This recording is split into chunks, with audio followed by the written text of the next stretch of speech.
L'esprit de Dagaz, le podcast.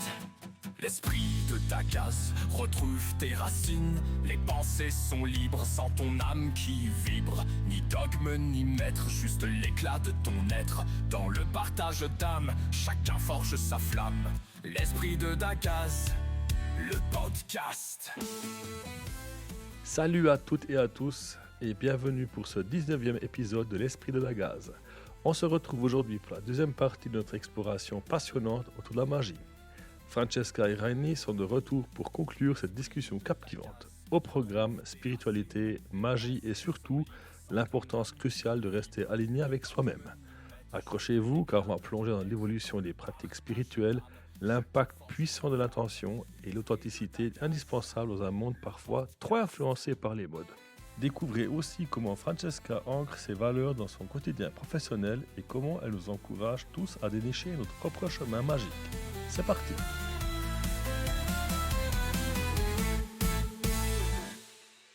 C'est exactement ça. Et c'est important, en fait, mais ça devrait être pour tout, comme ça. D'être en accord avec ce qu'on fait, et ce qu'on pense, et ce qu'on dit. Tu dis ça à quelqu'un qui travaille dans les process. Bon. Non, mais tu vois, ce qui est drôle pour moi, c'est que dans le monde du travail, dans lequel j'évolue, eh ben, j'essaye d'y mettre un peu de spiritualité puis un peu de magie. Mhm. Voilà, je ne vais pas révolutionner l'entreprise voilà, d'une façon folle, mais y amener un peu de magie, ça fait du bien. Oui. Mais de façon à ce que je le sache moi, j'ai pas besoin de le dire aux gens. Subtil. Un truc que je peux raconter à l'antenne, c'est qu'on a eu des situations très conflictuelles entre mon oncle, mon père, qui étaient les deux dans l'entreprise familiale. Avant une grosse séance, j'ai nettoyé énergétiquement avec mon tambour, charbon, lavande, etc. Donc j'ai fumigé. Oui, fumigé. Voilà, chercher le mot en français. Le local de conférence, les bureaux, donc toute la partie des bureaux, ça m'a pris 2 heures. J'étais épuisé après, comme si un camion avait roulé dessus avec marche avant, marche arrière.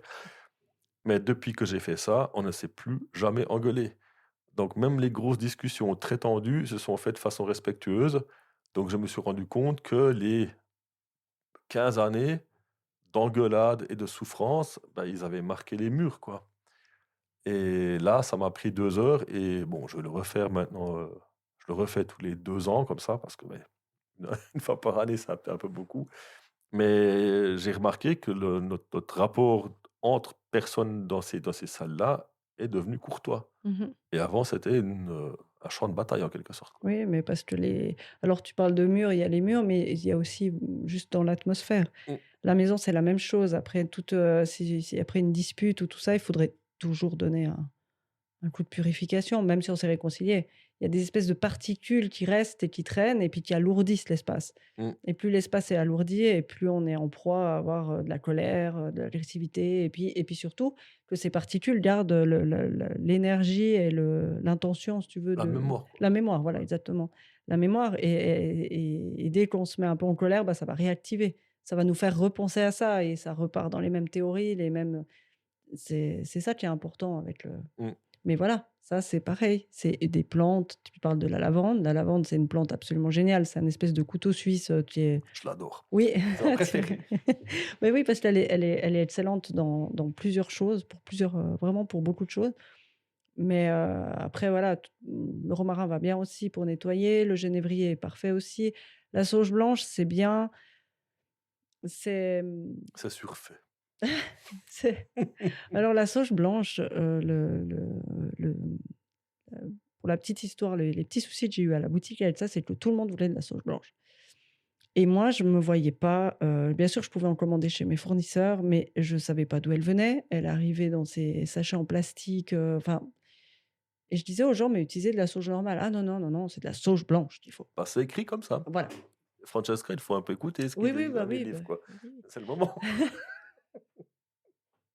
C'est vrai. Mais je leur disais, la sauge officinale, elle pousse ici, mais qu'est-ce qu'il y a de mieux qu'une plante qui pousse dans nos terres pour nettoyer nos lieux? Ah non, alors pendant longtemps, je vendais pas de sauge blanche. Maintenant, j'en vends. à quantité limitée parce que je vends celle que je fais pousser. Mmh. C'est-à-dire que je fais pousser de la sauge blanche que je récolte et je vends celle-là. Je suis plus en accord avec ça parce que elle a poussé ici, Ouais. tu vois? Ça sert, ça sert à rien des fois d'aller chercher à l'autre bout du monde alors Du Palo Santo. voilà, bon le Palo Santo, alors le Palo Santo, j'adore ça, hein. J'adore l'odeur du Palo Santo, je trouve que c'est vraiment un bois absolument génial. J'ai arrêté de le vendre il y a déjà, je pense déjà 4 ans, 4-5 ans. Non, 4 ans peut-être, quand, j'ai vu que pas mal de boutiques ésotériques faisaient ça parce que, dans la tradition, le Palo Santo est un bois sacré. Mmh. Il était, prélevé sur un arbre mort depuis 7 ans et en fait, maintenant, nous, braves Européens, on aime beaucoup ce Palo Santo et on en veut tellement qu'ils déforestent. Ouais, ça c'est Donc ils tronçonnent, ils font des bâtonnets, qu'ils mettent dans des jolies caissettes et puis qu'ils envoient en Europe. Donc je me suis dit: «À quoi?» alors, je me suis fait retrouver face à une réflexion. Je me suis dit: «Alors le bois, il a ces vertus-là, mais il y a quand même tout le reste qui est important». Parce que, conditionner dans ces ça sert à rien, en fait.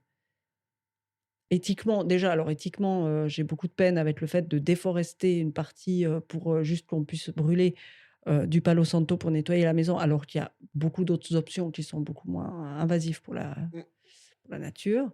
Mais, voilà, donc je le justifie et puis c'est vrai qu'après, les gens, je dis toujours: si vous trouvez quelqu'un», moi je sais que j'ai eu une dame que je connais qui en avait, parce qu'elle avait, trouvé, où on achetait, où elle était sûre de la provenance et puis de la Mmh façon mh. dont c'était fait. Ça, c'est OK.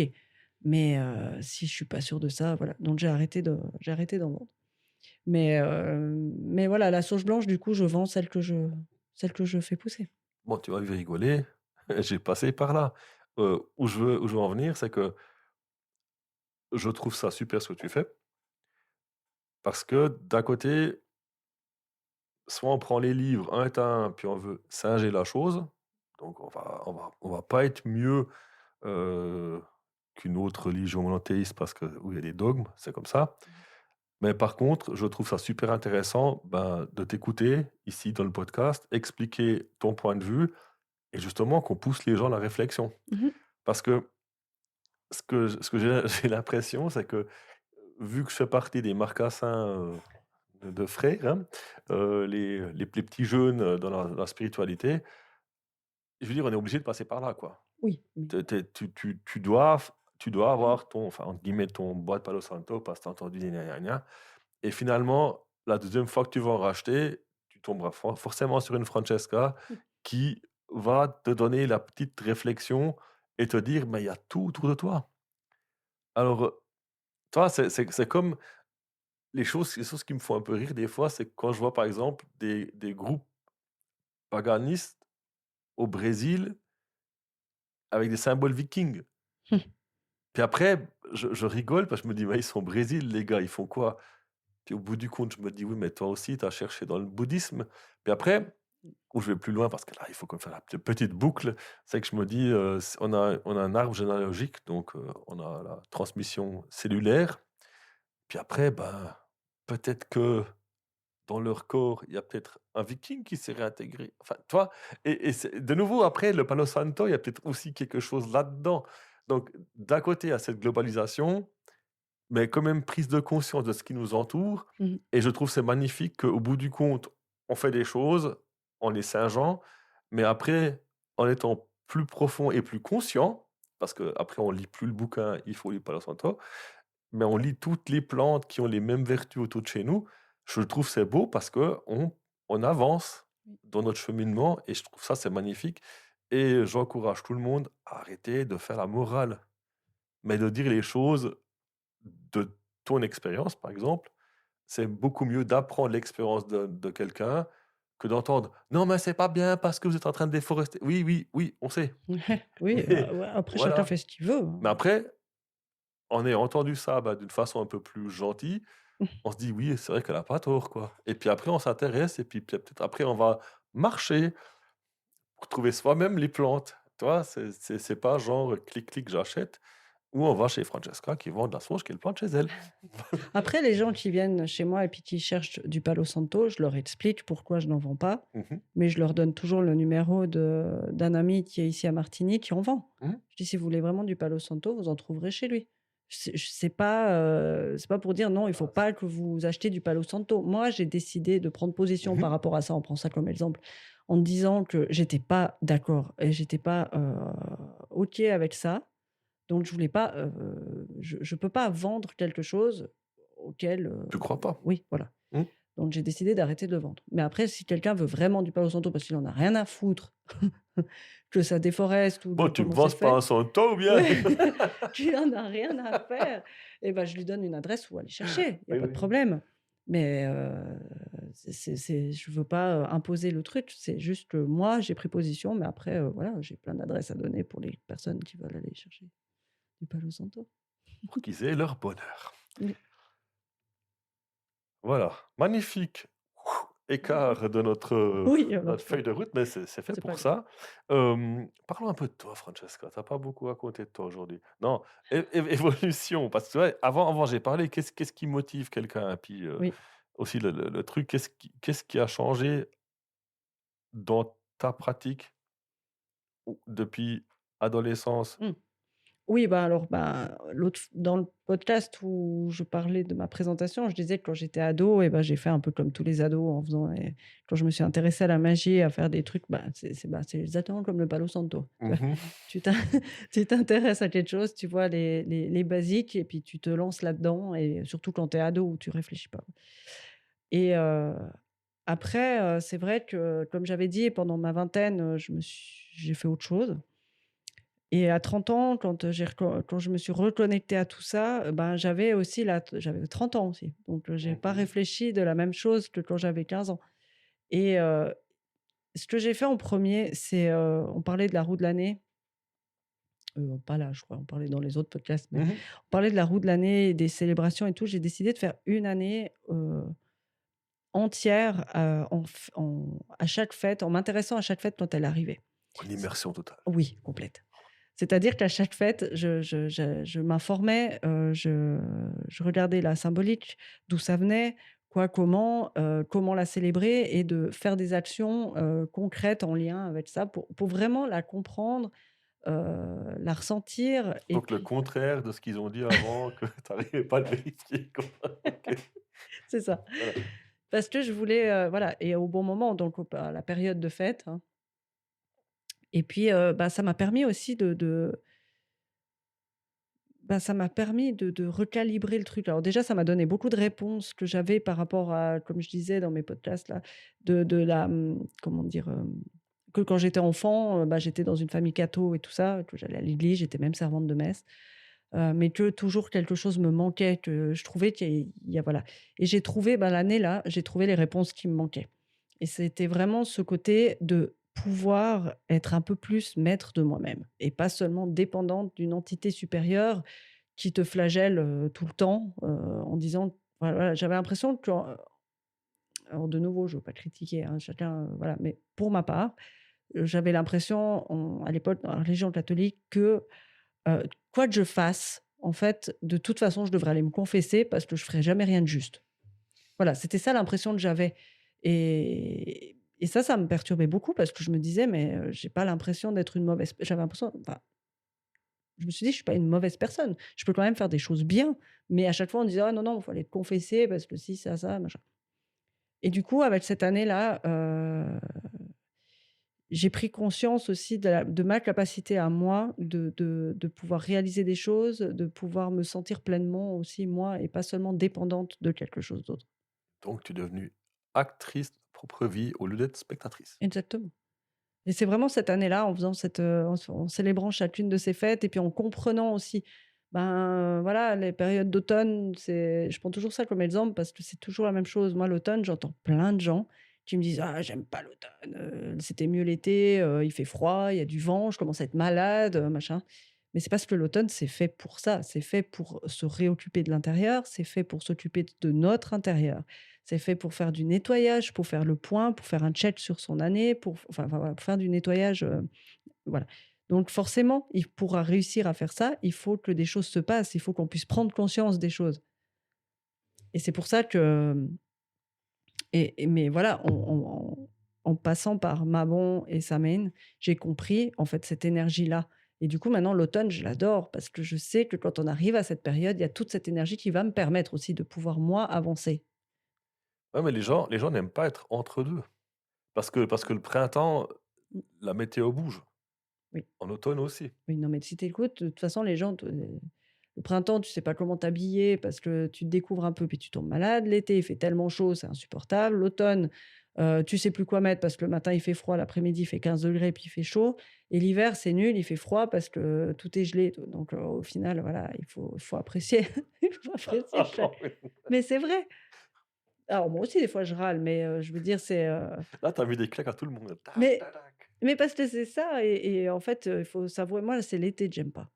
J'aime pas cette saison, mais voilà, quand elle est là et puis, on fait avec et puis on essaye de je sais pas, de tirer, parti, et profit de ce qu'elle peut donner. Voilà, c'est ma saison que j'aime le moins parce que j'ai horreur quand il fait trop chaud et puis que je le vis mal.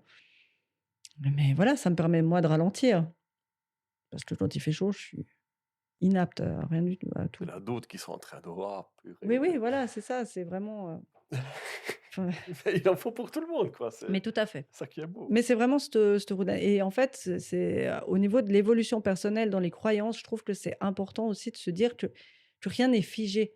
Il y a des choses que j'ai des peut-être un rituel que j'ai pu faire il y a 6 mois pour une thématique, que si je le refais maintenant et ben, il sera complètement différent, même si la thématique est la même. Les choses, elles changent. C'est un cycle constant, tout évolue et c'est pas toujours facile là, dernièrement, j'ai fait énormément de changements dans ma boutique, dans mon organisation et tout. Il y a 1 an en arrière, tu m'aurais dit, ne serait-ce que j'aurais pris quelqu'un dans la boutique ou que maintenant j'arrête les horaires, fixes pour me concentrer sur enfin, ça aurait été impensable. Non, mais jamais.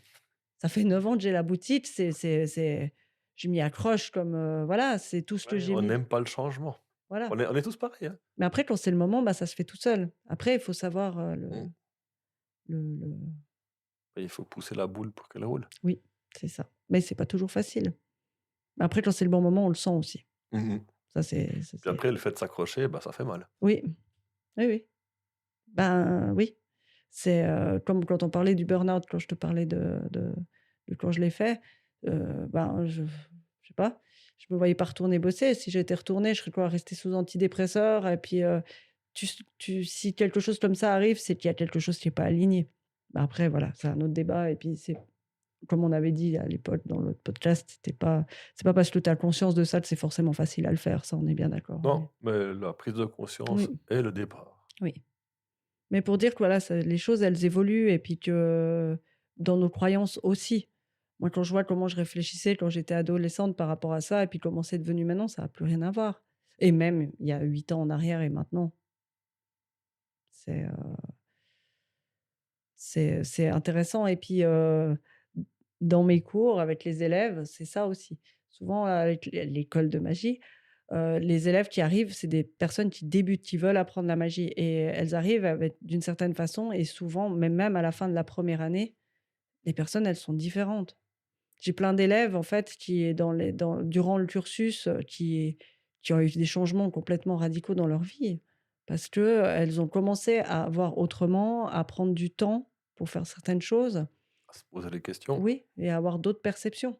Mmh. Et c'est fou le nombre de personnes qui ont changé de vie pendant alors je dis pas que c'est grâce à moi, je dis juste que c'est grâce à elles de s'être donné l'opportunité de prendre, le temps de voir les choses et puis d'accepter de voir les choses autrement aussi. Mmh. Mais là, j'ai eu une discussion intéressante avec un de mes nouveaux collègues, heu, qui m'a expliqué la différence entre un mentor puis un maître. Et ça, j'ai trouvé magnifique parce que, voilà, le maître, il montre la voie et comment il faut faire et puis l'élève, il apprend, il grandit et cetera. Mais je pense que dans ce que tu proposes toi avec ton école, tu es plutôt un mentor. Tu es plutôt là pour un peu titiller et puis les choses se mettent en mouvement et puis, ça se fait naturellement. Oui.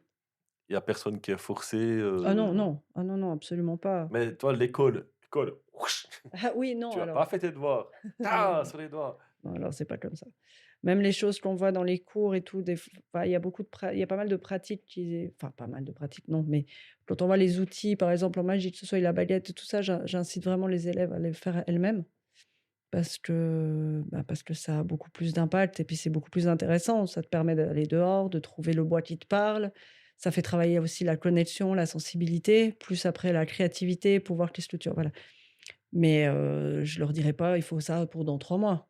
Certaines, elles ont peut-être 2 ans après, elles ont trouvé le bâton qu'il fallait. Mmh. C'est pas, donc non, c'est pas il y a pas de fouet. Donc on apprend aussi la patience. Oui, on apprend aussi la patience. Oui, mais ça fait partie de notre, vision occidentale, paf, paf, paf et Mais c'est ça, j'ai des élèves des fois qui sont là, puis qui notent: «OK, alors il faut que je fasse ça, ça, ça». Je dis: «Non, mais tu fais ça quand tu trouves». Ah, puis la fois suivante: «Ah, mais j'ai pas trouvé». Il faut, c'est là certaines personnes vraiment elles, tu vois qu'elles doivent lâcher le «il faut faire». Non, ça se attends que ça arrive. ou des fois il faut un accident. Enfin, une secouée Oui. pour pouvoir partir dans un sens différent. Oui, ça c'est vrai. Des gros coups comme ça, c'est vrai que ça a eu Bon, l'accident, c'était une image, hein. D'accord, c'est oui, non, mais même des gros coups, peu importe lesquels, ça a changé des gens aussi. mmh, mmh. On est au point école de magie. Non, mais on a quand même un petit script léger, quoi. Hem, pourquoi script? Parce que, ben, en parlant de magie, c'est qu'on a l'école de magie et ce que tu Oui. proposes. En ligne. Donc vu que nous parlons du futur, ça, il faut bien vous le dire, Oui, on parle des portes de la magie qui se sont ouvertes dernièrement. oui, c'est vrai. Parce qu'on est, Là, je suis en train d'y mettre la pression parce qu'on est en train de finir les cours. Donc enfin non, oui, le contenu, pardon, le oui. contenu. Alors en fait, au tout début, en 2019, j'ai créé l'école de magie parce que j'avais pas mal de gens qui voulaient en savoir plus, qui voulaient apprendre. L'école, elle a une structure, de cours en présentiel, sur 3 ans. La première année avec moi et après il y a des professeurs extérieurs qui sont là pour donner des qui sont spécialisés dans leur domaine, que ce soit les runes, que ce soit les hologrames, que ce soit la géobio, l'herboristerie et cetera, pour donner des cours plus, avancés. Moi, je donne la première année qui est conçue comme une initiation où on part, de zéro. C'est-à-dire que moi, j'ai conçu ces cours comme quelqu'un qui n'y connaît rien et puis qui vient tout apprendre. Donc il y a aucune pression, il faut que je Du tout, sache ça et ça rien avant de du tout, commencer. vraiment. L'entrée, elle se fait L'automne.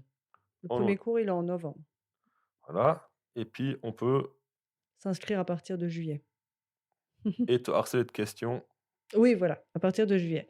Je fais des petites classes, je prends maximum 4 élèves par classe parce que, je trouve que c'est important d'être en petit comité parce que déjà, on va beaucoup partager. Comme je disais aussi, il y a une évolution personnelle qui se fait, je veux que les personnes se sentent bien à l'aise. S'il y a beaucoup de gens, des fois, on n'ose pas poser les questions, on n'ose pas partager et puis je Mmh, trouve que c'est dommage. Surtout qu'il y a une forme, bah, voilà, on apprend, la magie et la pratique, mais c'est tellement, comment dire? Relié à soi, qu'il y a une évolution personnelle qui se fait, donc c'est important de pouvoir se sentir bien et de pouvoir parler. mmh. Je profiterai de mettre dans les notes de l'épisode le lien pour accéder à l'école de magie et aux portes de la magie. Oui, alors l'école de magie, c'est vraiment pour, voilà, c'est un cursus prévu, avec des cours en présentiel, sur 3 ans. Après ça, j'ai eu beaucoup de gens qui m'ont dit, «Oui, mais moi je suis loin, c'est compliqué» et cetera et du coup, j'ai commencé à développer une école en ligne avec des programmes, il y a un programme lunaire, par exemple, ou sur les jours de la semaine, par exemple, pour en savoir plus justement sur cette énergie-là et cetera.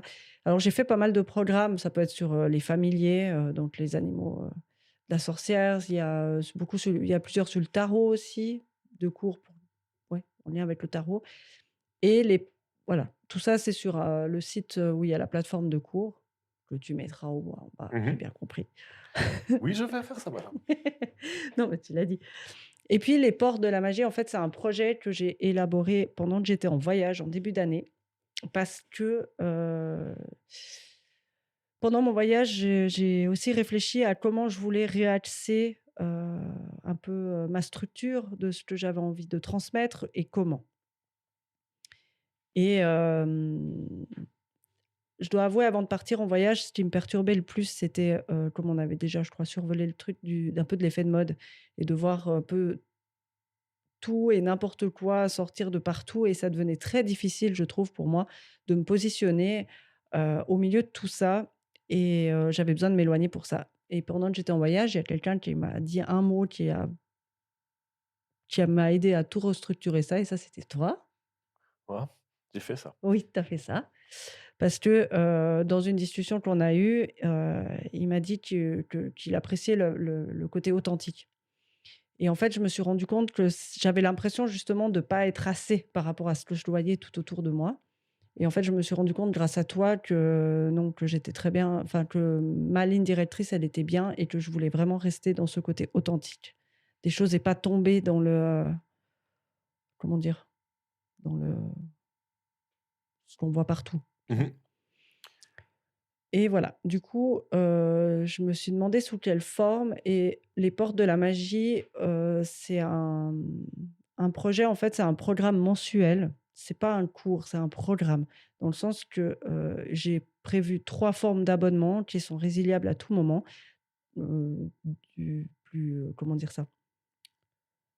Il y a, 3 formes d'abonnement, en fait, par rapport à l'intensité de ce qu'on souhaite recevoir comme information. Il y a un programme, les portes du chercheur, c'est un petit programme où chaque mois, en fait, on reçoit, vraiment un PDF avec l'énergie du mois, les phases lunaires, à quoi elles correspondent et puis des astuces aussi pour pouvoir, donner des idées pour, de son côté, pratiquer. Parce qu'il y a aussi beaucoup de gens moi, je suis là-dedans parce que, mon travail et tout, évolue dans cet univers, mais il y a beaucoup de gens qui ont un travail de moldu, et qui doivent prendre le temps de faire leur pratique ou voilà.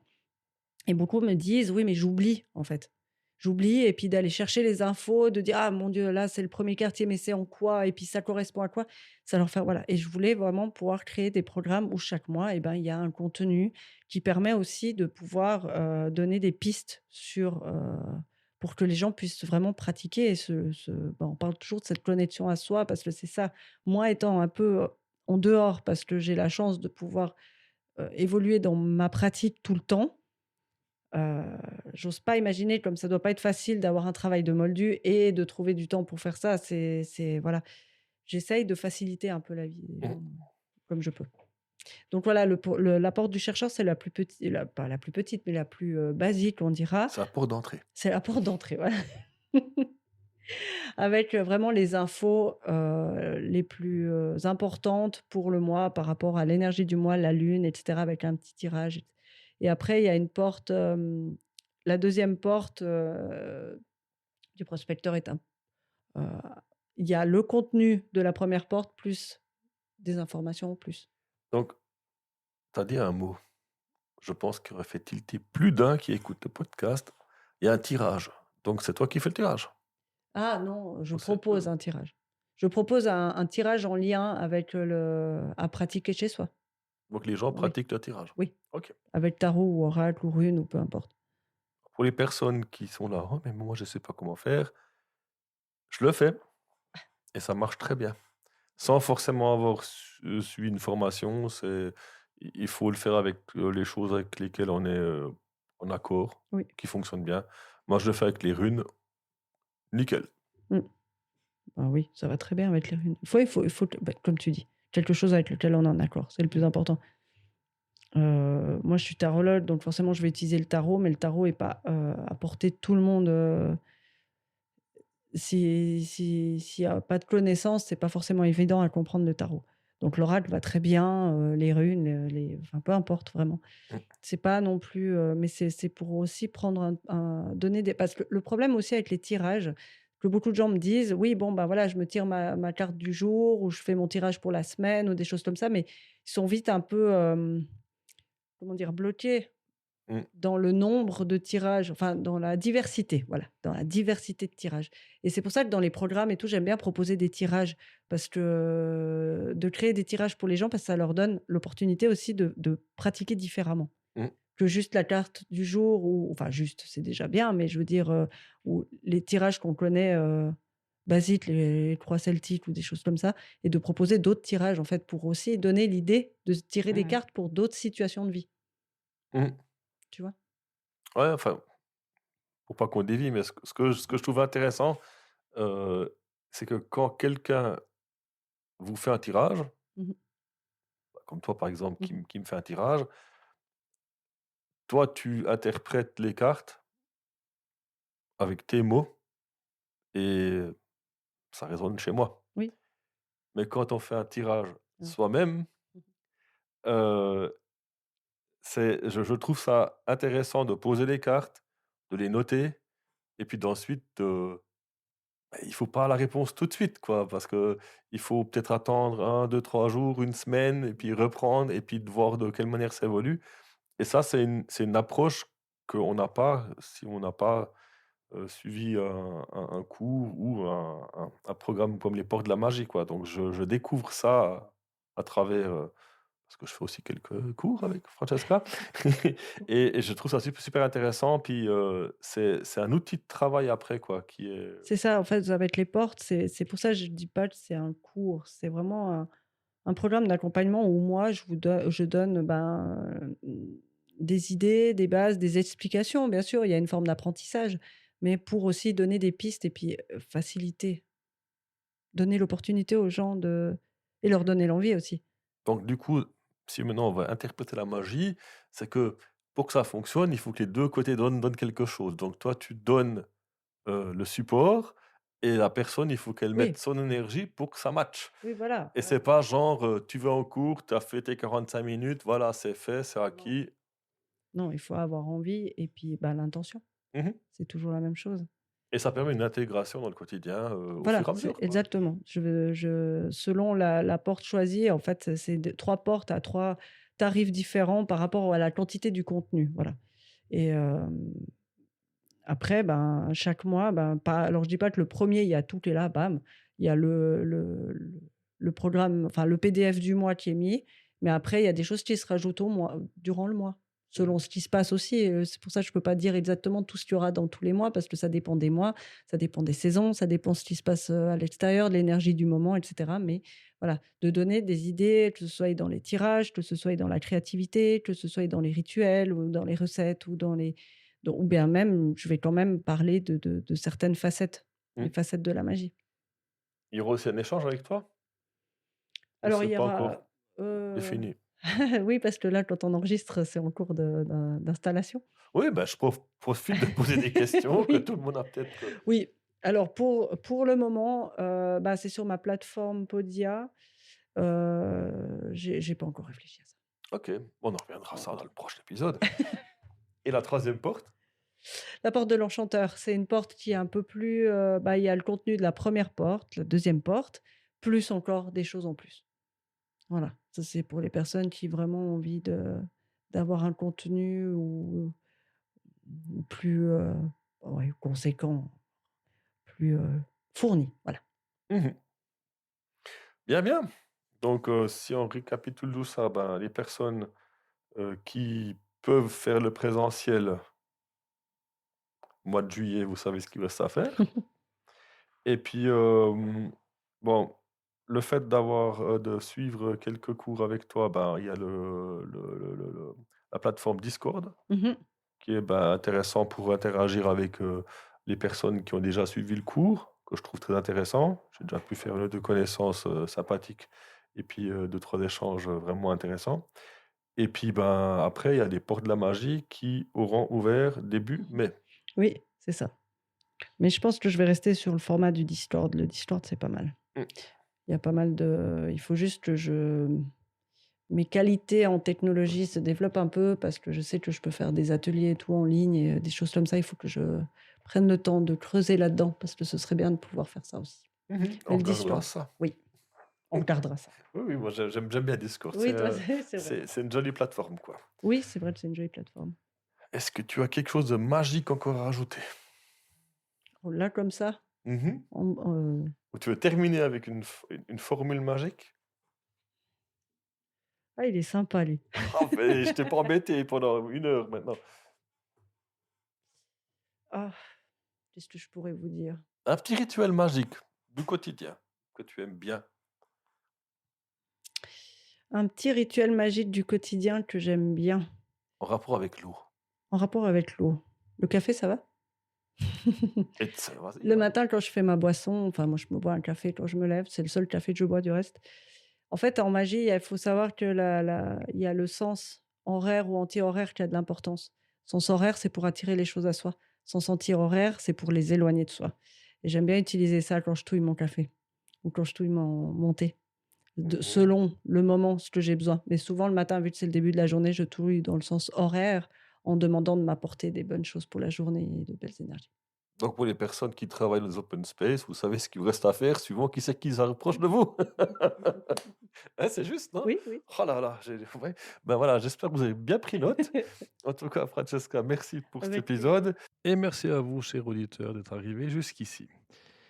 Voilà, c'était la fin de l'épisode numéro 19, la fin de l'épisode sur la magie. Je pense qu'il y en aura d'autres, peut-être sous d'autres formes, bien sûr, parce que la magie, on a juste effleuré, comment dire, on a juste gratté la première surface, la première couche. Et par l'occasion, je vous rappelle que les portes de la magie sont ouvertes. Vous trouverez tous les liens dans le podcast. Donc, c'est les liens qui vont vous ramener sur le site de Francesca. Et je vous encourage du moins d'aller faire un tour, car les programmes que Francesca nous sort sont super intéressants. En tout cas, moi, j'en suis ravi. Voilà, un grand merci aussi à toutes les personnes qui nous mettent des likes, qui repartagent nos épisodes. Ça fait toujours super plaisir. Et petit indice pour ceux qui ne nous suivent pas sur Instagram, on a passé le fameux cap des 666 épisodes écoutés. Donc voilà, c'est un petit milestone, comme disent les ricains. Donc ça fait toujours plaisir quand tout à coup on check les statistiques puis on voit ce chiffre qui apparaît. Donc c'est assez drôle. Voilà. Euh, on va en rester là. N'oubliez surtout pas, ni dogme, ni maître façonnons le paganisme de demain. Et n'oubliez pas, on le façonnant, on est en train de le vivre maintenant.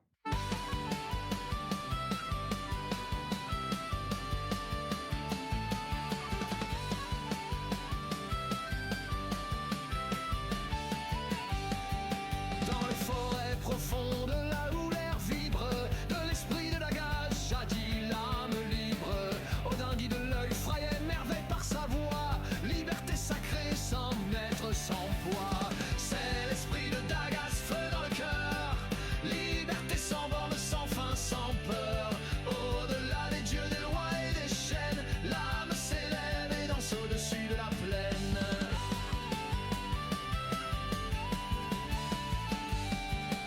Sous la brume d'Avalon, la vérité, les druides murmurent, la route est tracée, le cerf de Cernunnos guide les pas, la sagesse du monde bienveillante tend les bras. C'est l'esprit de Dagas, feu dans le cœur, liberté sans borne, sans fin, sans peur. Au-delà des dieux, des lois et des chaînes, l'âme s'élève et danse au-dessus de la plaine.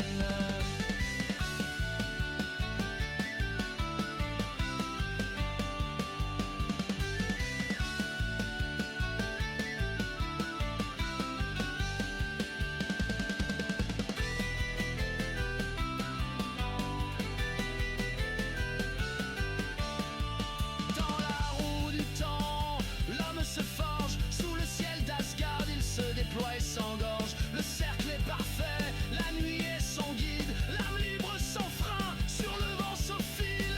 C'est l'esprit de Dagas, feu dans le cœur. Liberté sans borne, sans fin, sans peur. Au-delà des dieux, des lois et des chaînes, l'âme s'élève et danse au-dessus de la plaine. De là nous nos cieux, l'appel est là, les mystères du monde dans la brume tout bas, les ancêtres veillent, la voie est claire, dans l'esprit de Dagas l'homme trouve sa lumière. C'est l'esprit de Dagas, feu dans le cœur, liberté sans borne,